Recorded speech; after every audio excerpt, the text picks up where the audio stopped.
Assalamualaikum warahmatullahi wabarakatuh dan salam sejahtera. Selamat datang ke podcast Cakna Suluh Spotlight. Boleh saya tanya? Saya, Ahmad Mukhlis bin Mansur, akan bersama-sama dengan para penonton sekalian sebagai host bagi episod podcast pada kali ini. Pada hari ini, kita akan membincangkan satu topik yang cukup menarik, iaitu suluh, memudahkan akses keadilan untuk masyarakat. Suluh telah menjadi antara mekanisme penting dalam membantu pihak-pihak yang bertikai mencapai penyelesaian secara damai, cepat dan berkesan tanpa perlu melalui proses perbicaraan yang panjang. Bersama kita pada hari ini adalah seorang individu yang amat berpengalaman dalam pembangunan dan pengurusan suluh di negara kita, iaitu yang berusaha Tuan Abdul Malik bin Haji Saleh, Ketua Penolong Pengarah Seksyen Suluh Bahagian Pendaftaran, Kerustiaan dan Rekod Jabatan Kehakiman Syariah Malaysia. Apa khabar Tuan Malik? Alhamdulillah sihat. Sihat ya Tuan ya? Ya, Alhamdulillah sihat. Terima kasih kami ucapkan kerana sudi bertandang ke studio podcast kami pada hari ini. Dan kami pun ucapkan terima kasih lah kerana dijemput untuk sama-sama berbincang ataupun untuk berbual santai gitu kan. Betul. Tujuan podcast kita adakan memang untuk kita sembang-sembang santai supaya kita sembang santai supaya lebih dekat untuk masyarakat faham apa yang ingin kita kongsikan pada hari ini. Baik, sebelum kita memulakan sesi soal jawab kita ya Tuan, saya ingin sampaikan kepada para penonton sekalian, jangan lupa untuk like, follow, share dan tinggalkan komen anda di platform media sosial rasmi Mahkamah Syariah Wilayah Persekutuan, iaitu MSWP_official di Facebook, YouTube, TikTok dan Instagram kami. Sokongan anda akan membantu kami dalam menyebarluaskan maklumat serta meningkatkan kesedaran masyarakat mengenai peranan dan perkhidmatan yang ditawarkan oleh Mahkamah Syariah. Baik Tuan, kita mula nak panas enjin terlebih dahulu lah ya. Untuk awal ni Tuan, saya nak tanya Tuan lah sedikit sebanyak ya. Boleh Tuan perkenalkan sedikit latar belakang Tuan, latar belakang perkhidmatan Tuan untuk kita, orang kata tak kenal maka tak cinta. Jadi kita nak lebih kenal siapa Tuan Malik inilah ya Tuan. Ya, betul. Okey, terima kasih Doktor ya kerana memberikan peluang untuk saya menyampaikan sedikit mungkin pandangan nanti ataupun gagasan yang selama ini kita inginkan berkaitan dengan suluh ya, supaya dapat berkembang dan sebagainya. Jadi berdasarkan kepada pertanyaan doktor tadi, saya ni sebenarnya doktor dalam perkhidmatan awam ni mungkin saya di antara orang yang paling lewat untuk menyertainya ya, setelah umur lebih 30 tahun baru menyertai perkhidmatan awam ni. Okey, sebelum tu saya ya sebagaimana yang nyatakan tadi, saya Abdul Malik bin Soleh ya, Ketua Penolong Pengarah Bahagian Suluh ya, saya suluh di JKSM. Dan kalau sebut pengalaman tu doktor, memang rasanya tak banyak lah seperti ya, pegawai-pegawai syariah yang lain ya. Macam saya katakan tadi, saya lewat masuk. So jadi maknanya saya menyertai perkhidmatan awam ni sejak tahun 2004. Masa ketika itu sebagai pegawai suluh secara kontrak ya selama 2 tahun. Dan pada tahun 2006 ya diserapkan ke jawatan tetap. Dan sehinggalah 2016, daripada 2006 hingga 2016 saya menjawat sebagai Hakim Mahkamah Rendah Syariah di Negeri Selangor. Yang seronoknya begitulah, tak berpindah daripada negeri ya, begitu. Tuan lama di Selangor lah maksudnya. Ya, di Selangor saja, tidak ada berpindah-pindah di negeri-negeri lain ya, walaupun kita pejabat awam federal boleh ke mana-mana, tetapi alhamdulillah mungkin rezeki saya ya di Selangor saja. Kemudian saya dipindahkan 2017 ke bahagian latihan JKSM selama 3 tahun, kemudian pergi ke Jabatan Bantuan Guaman juga di Selangor juga ya. Selama 3 tahun dan saya dikembalikan semula ke Jabatan Kehakiman Syariah Negeri Selangor sebagai hakim sebelum saya dilantik sebagai Ketua Penolong Pengarah di Seksyen Suluh di JKSM. Itulah sedikit sebanyak tentang latar belakang saya doktor. Jadi mungkin berkaitan dengan suluh ni, mungkin pengalaman saya tidak begitu banyak, tetapi ketika saya mengendalikan kes-kes suluh, maksud saya mengendalikan kes-kes yang dijalankan oleh pegawai suluh dan saya endorsekan perjanjian tersebut. Jadi saya mengetahui sebanyak tentang perjalanan suluh itu daripada sejak dia didaftarkan sehinggalah di-endorsekan di depan hakim, dan sehinggalah ada kalanya istilahnya tu pelanggaran perintah. Jadi macam mana dia punya prosedur, proses, SOP yang boleh dijelaskan atau kita boleh kongsi bersama lah selepas ini mungkin. Maksudnya Tuan, memang Tuan nyatakan tadi Tuan bermula kerjaya di dalam perkhidmatan awam ni sebagai pegawai kontrak di JAKIS, sebagai pegawai suluh pada ketika itu, dan sekarang menjawat jawatan suluh ni dia tidak asing lah dengan kerjaya awal Tuan lah tadi. Okey. Cuma apa yang saya nak katakan ni Doktor, ialah suluh diperkenalkan sejak tahun 2000. Sekarang dah 2026. 26 tahun dah. Jadi maknanya banyak perkara-perkara yang kita ikuti perkembangan tersebut, dengan perjawatan tetapnya pegawai suluh, kemudian ada lagi inovasi-inovasi yang telah diperkenalkan. Jadi setakat ni kita faham dan jelas ada peningkatan dan kita faham tentang suluh tersebut. Dia sebenarnya beza banyak dah Tuan. Apa yang suluh dilaksanakan awal-awal dulu waktu Tuan masuk dalam servis sebagai pegawai syariah ini dengan apa yang kita amalkan sekarang, beza ataupun tak beza? Dari sudut asasnya memang tak banyak beza. Sebab kita berpandukan kepada kaedah suluh. Di mana-mana negeri pun dia kena ikut kaedah tu, tak boleh lari daripada kaedah. Dan masa yang sama kita ada manual suluh. Jadi maknanya setiap pegawai suluh yang dilantik, sama ada kontrak ke, dia tetap ke apa sebagainya, ikut kaedah tersebut. Jadi maknanya dari sudut pelaksanaan kerja, tugasan itu memang standard sama tak mungkin dari sudut perkara-perkara yang lain, inovasi yang lain, mungkin ada diperkenalkan cara bagaimana untuk mungkin dari sudut skill, skill dari sudut berkaitan dengan bagaimana kita nak memahami perasaan pihak-pihak yang bertelagah tersebut. Semua tu mungkin dulu beza caranya, dan sekarang mungkin daripada pegawai yang baru ni mungkin terdedah dengan perkara yang di luar sana, mungkin mereka boleh menangani isu tersebut dengan lebih baik lah pada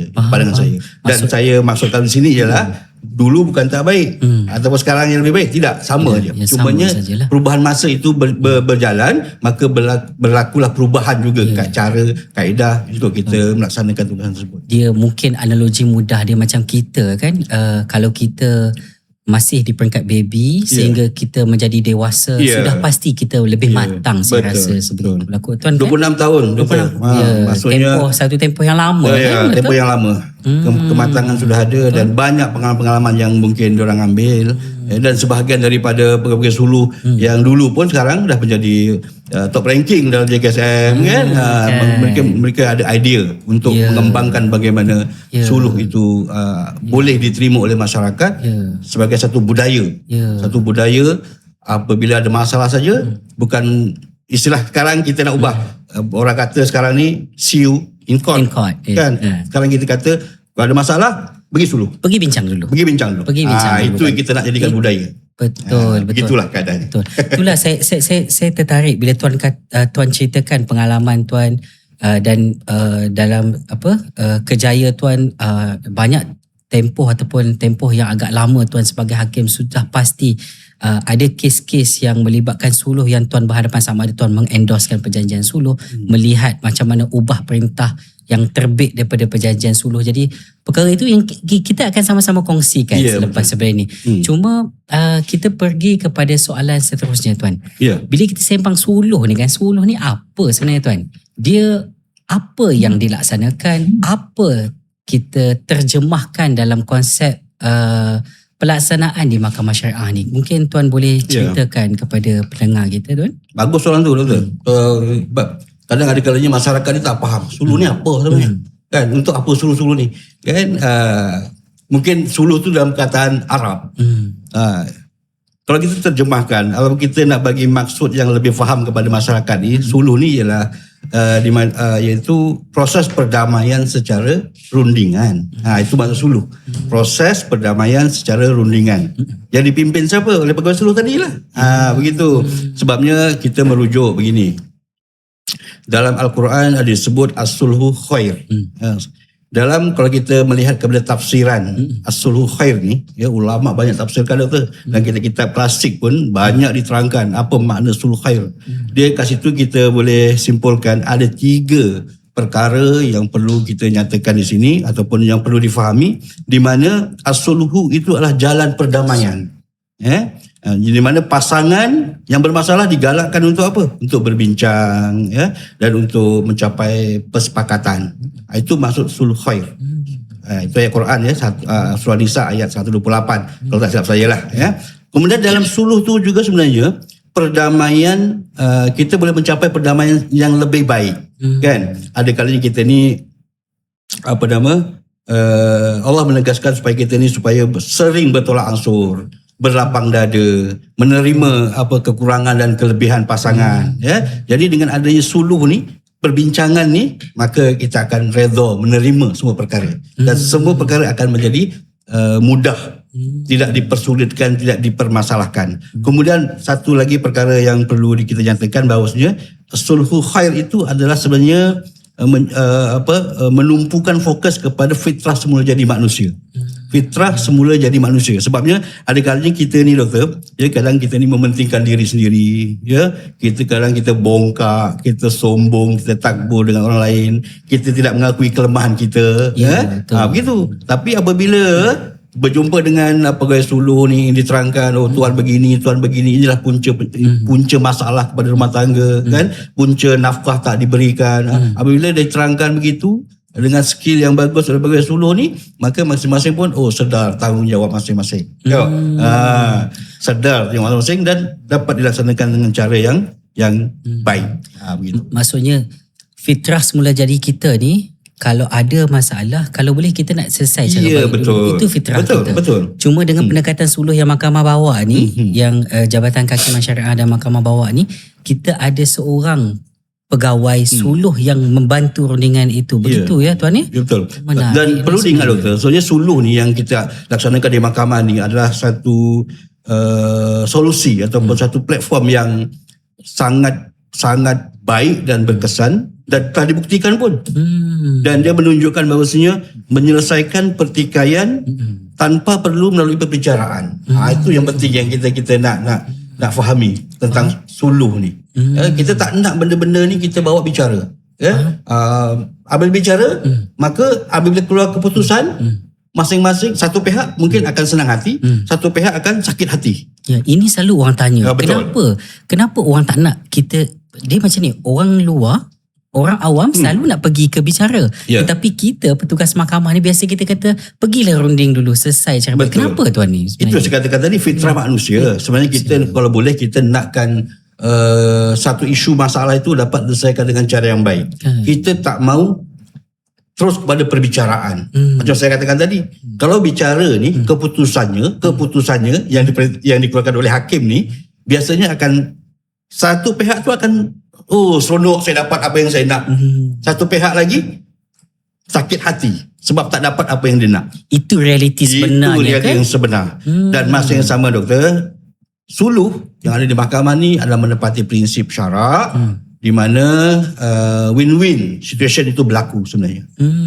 Dan kita tak nafikanlah dengan adanya suluh ni, boleh menjimatkan masa mana-mana pihak, sama ada mahkamah ke ataupun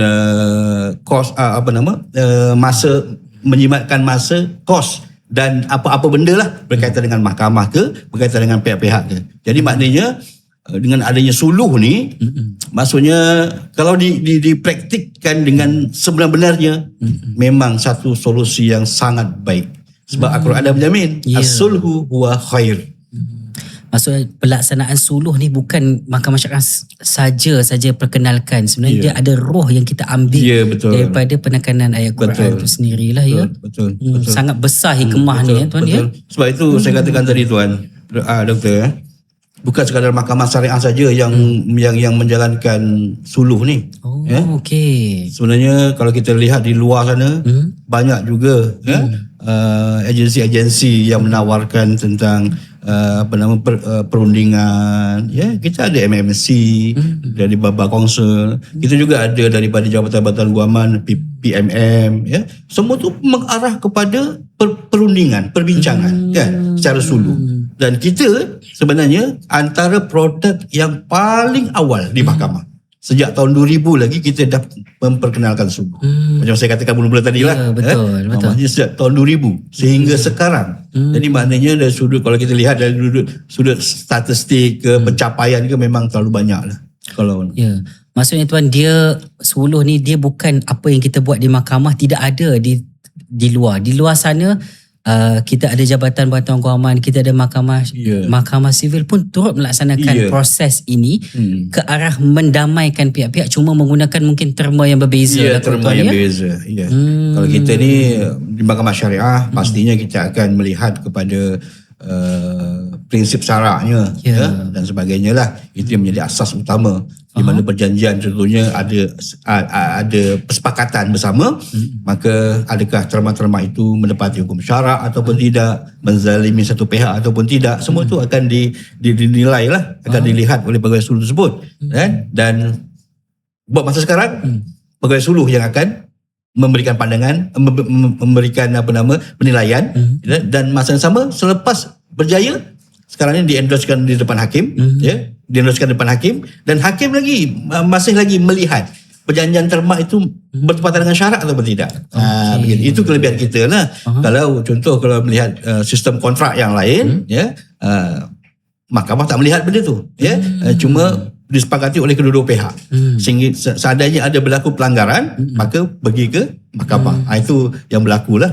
Tapi kita pada awal hingga akhir memang dijaga oleh syarat, prinsip syarat tersebut. Maksudnya bukan saja perundingan itu dikawal oleh seorang pegawai syariah yang terlatih, tetapi bila kita buat perjanjian itu hantar depan hakim pun juga disiasat agar terma tu menepati hukum syarat. Betul tuan ya?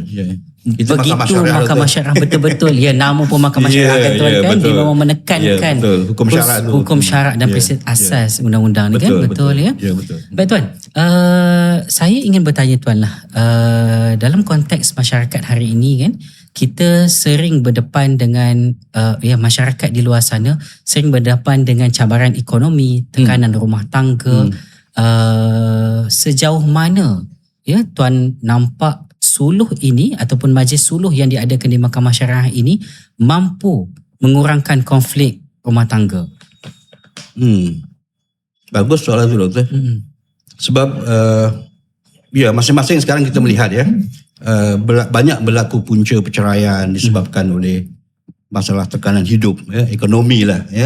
Sekarang ni pun minyak dah naik apa semua kan. Begitu. Jadi maknanya faktor-faktor seperti itulah kadang menjadi isu. Kadang bukan sekadar faktor minyak je, doktor. Kadang apa yang berlaku, pernah saya kendalikan dulu kes semasa saya menjadi pegawai suluh kontrak dulu. Isu berkaitan dengan saya berkaitan dengan roti canai saja.